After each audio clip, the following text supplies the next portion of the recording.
तो हेलो दोस्तों, हम लोग आज 10th केमिस्ट्री क्वेश्चन बैंक का ऑब्जेक्टिव देखने वाले हैं। यही मान के चलिए कि एग्जाम में जो है यही क्वेश्चन आएगा। तो हम लोग ये क्वेश्चन बैंक पढ़ लिए, मतलब समझिए कि आप एग्जाम को जकड़ लिए अपने आप में। इस टाइप से आपको ज्यादा क्वेश्चन आया ही नहीं है कभी, और ना कभी आएगा। और पूरा क्वेश्चन बैंक बनवाने का गारंटी मेरा है केमिस्ट्री में। पूरा क्वेश्चन बैंक, चाहे वह सब्जेक्टिव क्वेश्चन रहे या फिर ऑब्जेक्टिव क्वेश्चन रहे, आप लगातार एकदम से जब भी वीडियो डालें तो अच्छा से देखते रहिएगा। आपको केमिस्ट्री में एक भी क्वेश्चन आपको हम छूटने नहीं देंगे। तो हम लोग आज देखेंगे मात्र 7 मिनट में 10 ऑब्जेक्टिव। पहला ऑब्जेक्टिव हम लोग के सामने है। हम लोग के पास पहला ऑब्जेक्टिव सामने है कि निम्न में कौन ऑक्सीकरण क्रिया नहीं है। 2021 में पूछा गया है कौन ऑक्सीकरण क्रिया नहीं है। देखो, दहन एक ऑक्सीकरण क्रिया है, श्वसन भी एक ऑक्सीकरण क्रिया है, भोजन का पचना भी एक ऑक्सीकरण क्रिया है। लेकिन अवक्षेपण, जिसमें कोई अवक्षेप बनता है, वैसी अभिक्रिया जिसमें कोई अवक्षेप बनता है उसे अवक्षेपण अभिक्रिया कहते हैं। और अवक्षेपण एक ऑक्सीकरण अभिक्रिया नहीं है, इसीलिए हम लोग का सही आंसर ऑप्शन नंबर डी है। अगला नंबर क्वेश्चन हम लोग देखते हैं।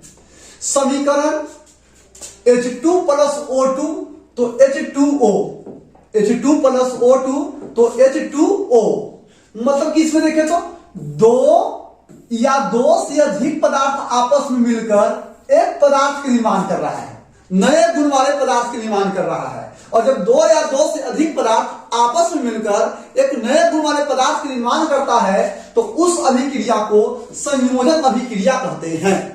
कौन अभिक्रिया कहते हैं? संयोजन अभिक्रिया कहते हैं। 2020 में पूछा गया है, यह भी 2020 में पूछा गया है। रासायनिक अभिक्रिया में अगर कोई रासायनिक अभिक्रिया में अगर कोई पदार्थ भाग लेता है, अगर कोई रासायनिक अभिक्रिया में कोई पदार्थ भाग लेता है तो इसको कहते हैं अभिकारक। क्या कहते हैं? अभिकारक।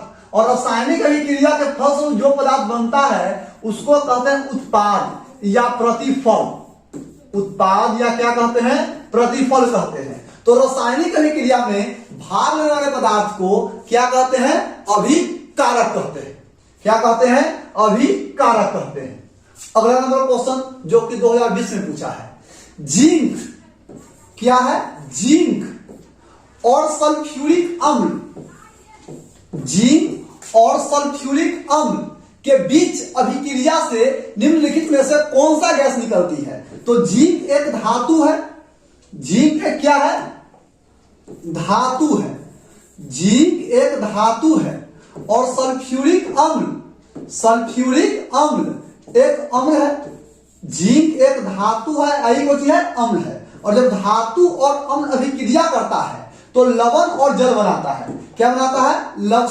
लवण के निर्माण करता है। तो इसका Zn और इसका SO4 तो क्या हो जाएगा? ZnSO4। और कौन गैस निकलेगा? Hydrogen gas. तो यहां पूछ रहा है कि कौन गैस निकलता है, तो कौन गैस निकलता है? O2 निकलता है? नहीं। CO2 नहीं। कौन गैस निकलता है? हाइड्रोजन गैस निकलता है। कौन गैस? Hydrogen gas. अगला नंबर क्वेश्चन, रासायनिक अभिक्रिया के दौरान, रासायनिक अभिक्रिया के दौरान किसी पदार्थ में ऑक्सीजन का ह्रास बताए थे। ऑक्सीकरण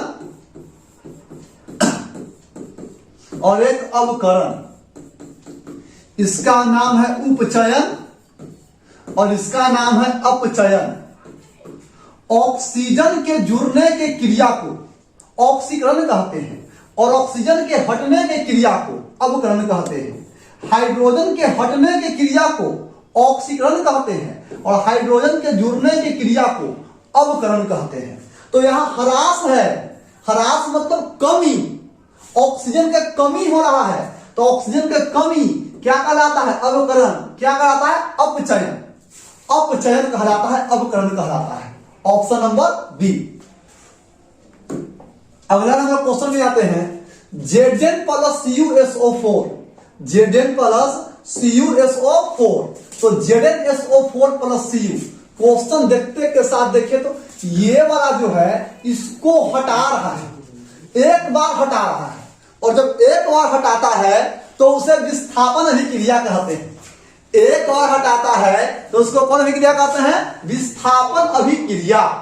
यानी कि वैसी अभिक्रिया जिसमें परमाणु या परमाणुओं के समूह को एक बार हटाया जाता है, तो Zn जो है Cu को हटा रहा है और खुद बैठ जा रहा है, तो यह विस्थापन अभिक्रिया।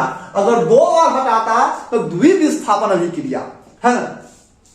अगला नंबर क्वेश्चन जो कि 2018 में पूछा गया है, देखे तो आगे वाले को धन मूलक और पीछे वाले को ऋण मूलक। जब यही एग्जाम्पल आपको दिए हैं और यही एग्जाम्पल आ चुका है। आगे वाले को धन मूलक और पीछे वाले को ऋण मूलक। पहला के धन मूलक और दूसरा के ऋण मूलक, पहला के धन मूलक और दूसरा के ऋण मूलक, दूसरा के धन मूलक और पहला के ऋण मूलक। जब दो यौगिक टूटकर अपने मूलकों के अदला बदली के फलस्वरूप नए यौगिक के निर्माण करता है तो उसे द्विविस्थापन या उभय अपघटन अभिक्रिया कहते हैं। द्विविस्थापन या उभय अपघटन अभिक्रिया कहते हैं। 2019 और 20 दोनों में पूछा है। रासायनिक अभिक्रिया के किसी पदार्थ में ऑक्सीकरण का योग, देखो अभी बताए हैं कि ऑक्सीकरण में ऑक्सीजन का जुड़ना ऑक्सीकरण कहलाता है, हटना अवकरण। हाइड्रोजन का हटना ऑक्सीकरण, जुड़ना अवकरण, इन्हें पता है। देखिए तो यही कहता है योग क्या कहलाता है? उपचयन कहलाता है। ऑक्सीजन का जुड़ना क्या कहलाता है? ऑक्सीकरण कहलाता है। अगला नंबर, निम्न अभिक्रिया में कौन विस्थापन अभिक्रिया है? देखो इसमें कोई एक पदार्थ टूट के दो या दो से अधिक पदार्थ निर्माण करता है तो उसे वियोजन अभिक्रिया कहते हैं। देखिए इसमें जो है धातु के ऑक्साइड क्षारीय और अम्ल, तो क्षारक और अम्ल मिल रहा है, लवण जल बना रहा है, यह उदासीनीकरण अभिक्रिया है। उदासीनीकरण अभिक्रिया है, ठीक है। और इसमें देखो तो एक पदार्थ इसको हटा रहा है, एक पदार्थ इसको हटा रहा है, खुद जाकर बैठ जा रहा है, यही विस्थापन अभिक्रिया है, यही प्रतिस्थापन अभिक्रिया है। इसमें अम्ल और क्षारक आपस में मिल रहा है, लवण जल बना रहा है, तो यह उदासीनीकरण अभिक्रिया है। कौन अभिक्रिया है? उदासीनीकरण अभिक्रिया है, ठीक ना। तो हम लोग का 10 ऑब्जेक्टिव आज क्लियर हुआ। कल 10 ऑब्जेक्टिव देखेंगे, उसके बाद पहला लेसन का जितना क्वेश्चन पूछा हुआ है, लॉन्ग क्वेश्चन, शॉर्ट क्वेश्चन, सब क्वेश्चन देखेंगे। तो आज का वीडियो इतना ही। Thank you very much. आप लोग न्यू है तो सब्सक्राइब कीजिएगा और लाइक करना नहीं भूलिएगा। Thank you so much.